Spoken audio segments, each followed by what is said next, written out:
The sun burned like a ruthless god over the wide plains of Texas, turning the air into shimmering waves of heat. Dust danced in the wind, whispering the same old stories, of men who ruled the land and of women who paid the price.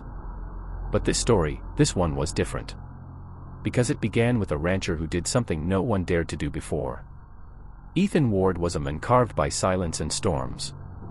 His life was built on hard labor, broken fences, and unspoken regrets. Folks said he'd buried his heart the same day he buried his family after the fever took them. Since then, Ethan spoke little, worked alone, and trusted no one, until the day he found her.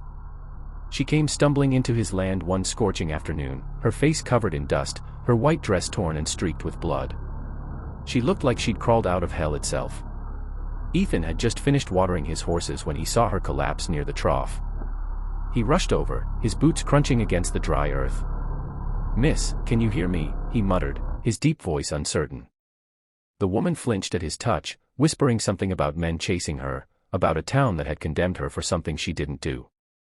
Her name was Clara Wynne, and she was accused of shooting a man, the mayor's son, in cold blood. The town had branded her a murderer.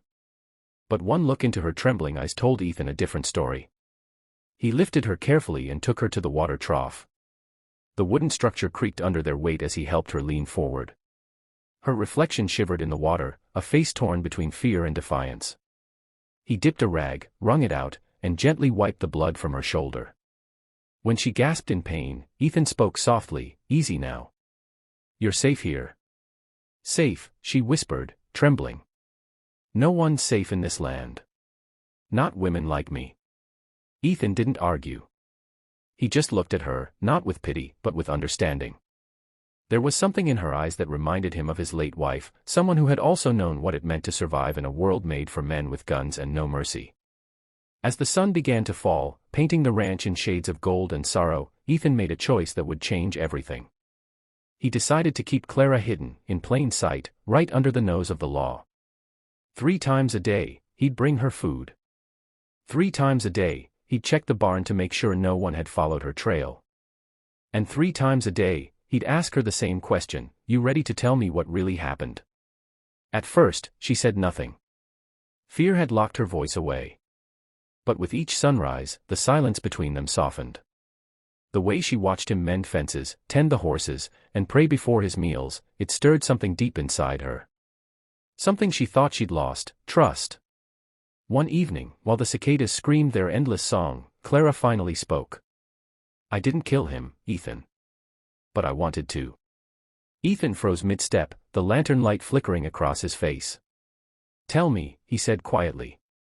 She told him everything, how the mayor's son had cornered her behind the saloon, how no one believed her when she fought back, and how, in the struggle, his own gun went off. She'd run before anyone could listen. Ethan didn't say a word. He just turned, walked to the door, and stood watching the endless night sky. For the first time in years, anger returned to his veins, not for himself, but for her. From that night onward, something shifted. Ethan taught Clara how to shoot, how to ride, how to survive. "If they come for you," he told her, "you won't run this time." And they did come. A week later, the town marshal and his men appeared on Ethan's land. They demanded the girl. Ethan stood tall at the barn's entrance, his rifle slung across his chest. "Ain't no one here but me and my horses," he said evenly. The marshal sneered. "We know she's here, Ward. Don't make this hard." But Ethan didn't move. The wind howled across the ranch like a warning. "You boys best leave now," he said, "'cause if you step one boot further, this land turns red." For a long moment, no one breathed. Then the marshal laughed, the kind of laugh that hides fear.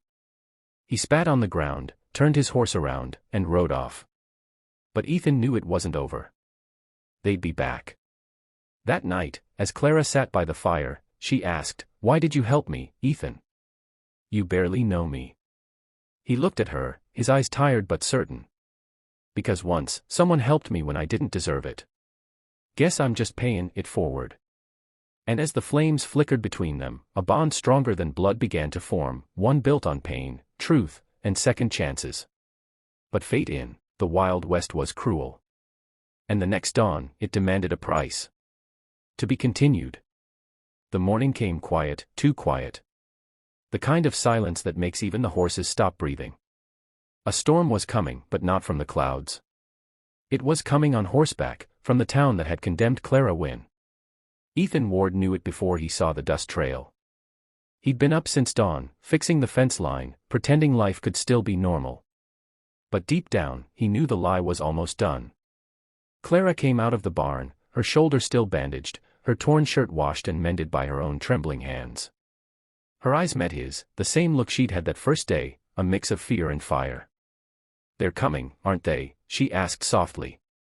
Ethan nodded once. "Yeah. And this time, they won't be asking." For a moment, neither spoke. The wind brushed against the dry grass, carrying the sound of distant hoofbeats. Clara clenched her fists. "I won't run again, Ethan. Not this time." He gave her a small, grim smile. "Didn't think you would." Then he handed her a rifle. "Remember what I taught you. Steady hands. Breathe with the wind." Clara took it, her fingers brushing against his. "Why are you doing this?" she whispered. "You could still turn me in, claim the reward, start over somewhere else." Ethan looked at her, his weathered face carved with something between sorrow and strength. "Money don't fix the kind of emptiness I got. But maybe justice can." By noon, the riders came.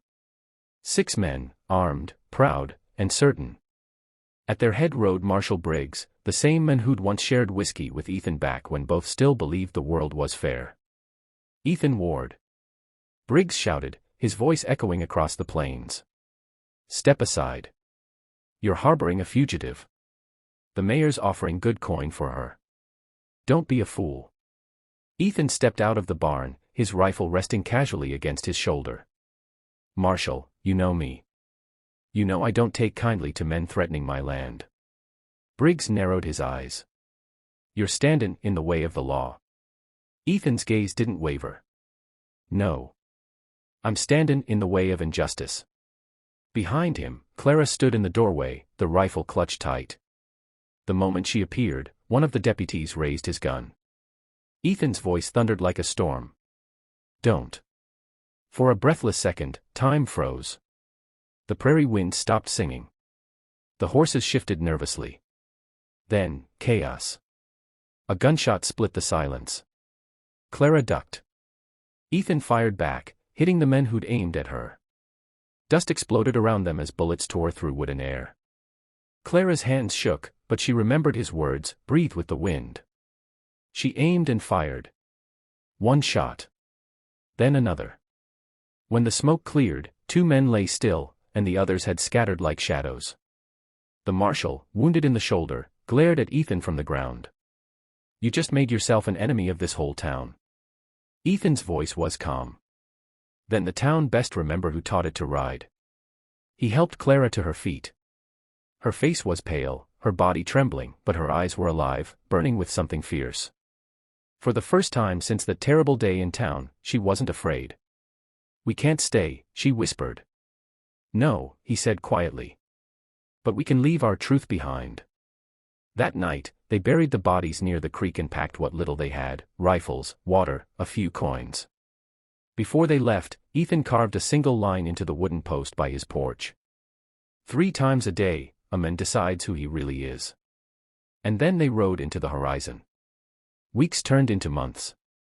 Word spread fast, about the rancher who defied the law to protect a woman everyone else had called a killer.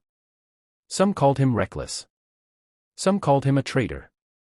But most called him what he truly was, a man who finally stood for something worth dying for. In the end, Clara's name was cleared. A traveling judge from Abilene heard her case and declared the truth: the mayor's son had died by his own hand, his crime buried beneath lies. But by then, Ethan and Clara were long gone. Some said they settled near the Rio Grande, built a small ranch, and lived quietly till the end of their days. Others claimed Ethan was shot years later defending a wagon train from bandits, and that Clara buried him under a sky full of thunder. Whatever the truth, the story lived on. In every saloon and dusty campfire across the frontier, men still tell of the rancher who gave a woman her name back, and in doing so, gave the Wild West a conscience. Because history doesn't remember those who stayed quiet. It remembers the ones who stood up, 3 times a day, until the day the sky broke.